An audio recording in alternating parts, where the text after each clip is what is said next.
Hi guys, it's Connie here. Thanks so much for tuning into my channel. Welcome to my 32-week pregnancy vlog.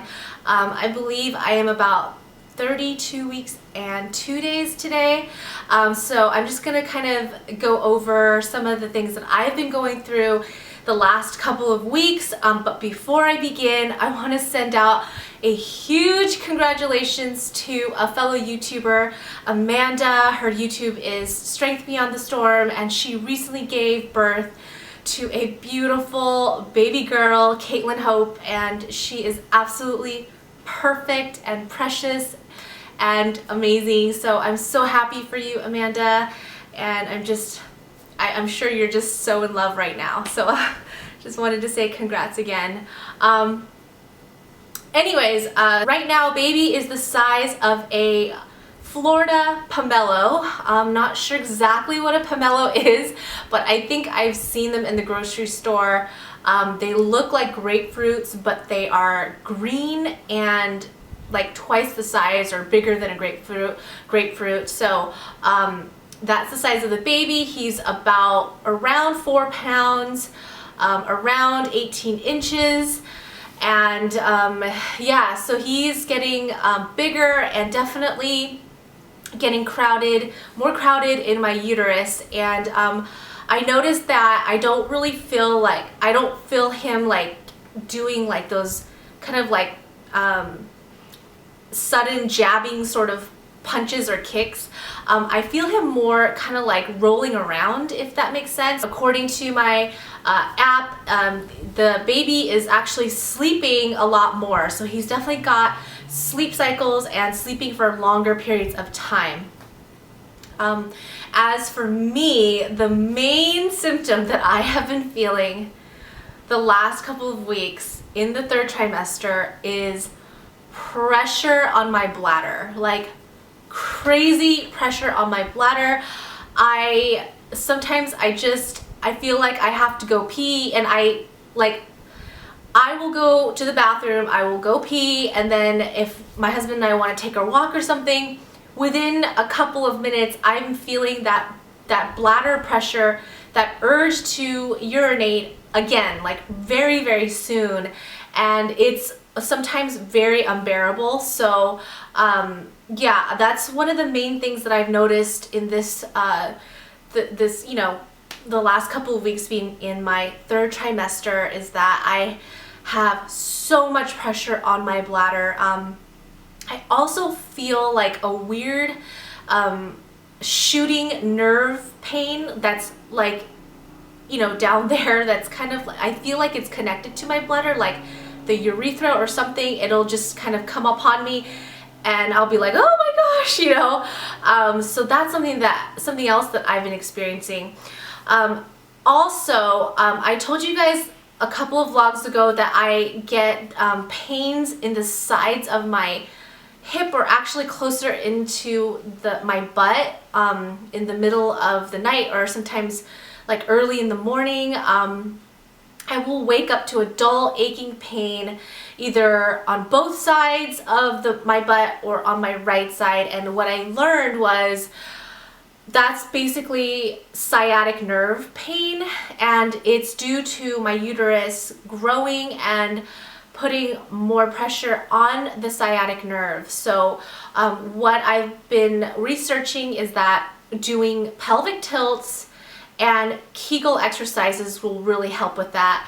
And so I'm really trying to do my Kegel exercises too, because not only for the sciatic pain, but because it's going to help with the incontinence that I am still experiencing. I feel like I pee my pants like every day. Sorry if that's TMI, but that's just the reality right now.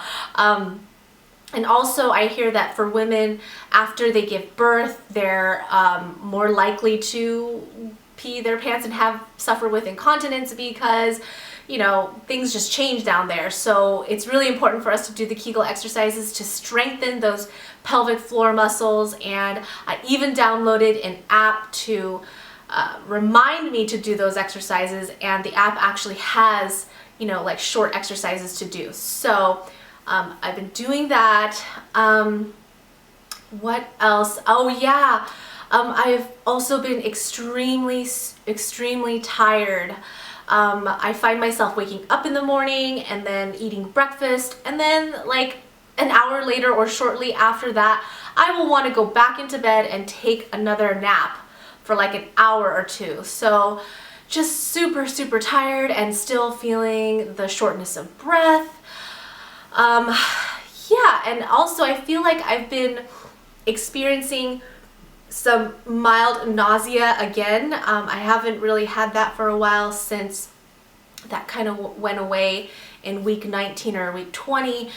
And so, you know, that was a nice little break from it, but now I feel like I'm feeling nauseous again at different times of the day. So yeah, I wanted to follow up with you guys and give you an update on the 3-hour glucose test. So when my doctor told me that he recommended that I do it, however, I didn't tell you this, but his nurse emailed me and she told me, because she knew I didn't want to do it, but his nurse told me that I didn't have to do it, and she gave me an email full of like dietary guidelines and things to do to help control that. So even though my doctor recommended it, I have chosen not to do the 3-hour glucose test. It is my personal choice.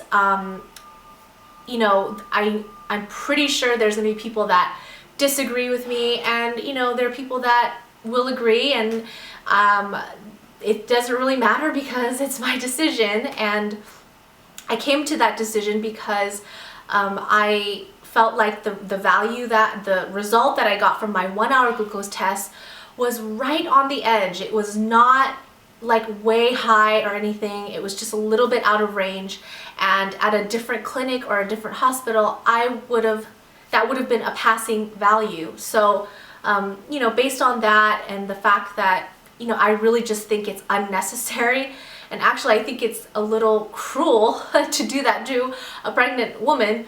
I just don't want to feel like a lab rat, and that's what it comes down to. It doesn't mean that I don't care about the health of my baby. It doesn't mean that, you know, I'm going to be this horrible mom, as some people have tried to make me feel, just based on conversations and stuff that I've had recently. I don't really need to hear negative comments, and if you don't agree, then that's fine too. I know some people are not going to agree, and whether you disagree or agree, it doesn't really matter because it is my choice, and I hope that you guys will respect that. Oh, and also John and I did our maternity shoot over the weekend, and oh gosh, we saw the pictures like on the photographer's you know, screen on the back of his camera, and just looking at those, I got so excited because they really looked beautiful, and you know, the location was really beautiful, and he said that he would get the photos to us this week. So I am so excited, and I'm just dying to share those photos with you. And yeah, so that's pretty much it. John and I are just really busy and overwhelmed with, you know, the fact that our baby could be here next month sometime in just a few short weeks. So we have still so much to do. We have to buy a stroller, we have to buy a car seat, we have to pick a pediatrician, I have to come up with a birth plan, I've got to pack my hospital bag. There's just a lot going on right now, and we have a couple more childbirth classes that we need to finish up. So yeah, it's a really busy time, and not only that, the holidays are coming up, so it's just a little overwhelming. But yeah, so that's pretty much my update, guys. Thanks so much for listening, and I will catch you in the next video. Bye! Hey guys, I forgot to show you guys my bump, so I'm gonna do that right now. This is not a maternity shirt, by the way. Neither is my flannel, but this is the 32-week baby bump. And yeah, I don't know if you guys noticed, but I never lift up my shirt because I don't feel really comfortable doing that. So this is the bump. Thanks for watching, guys. Bye.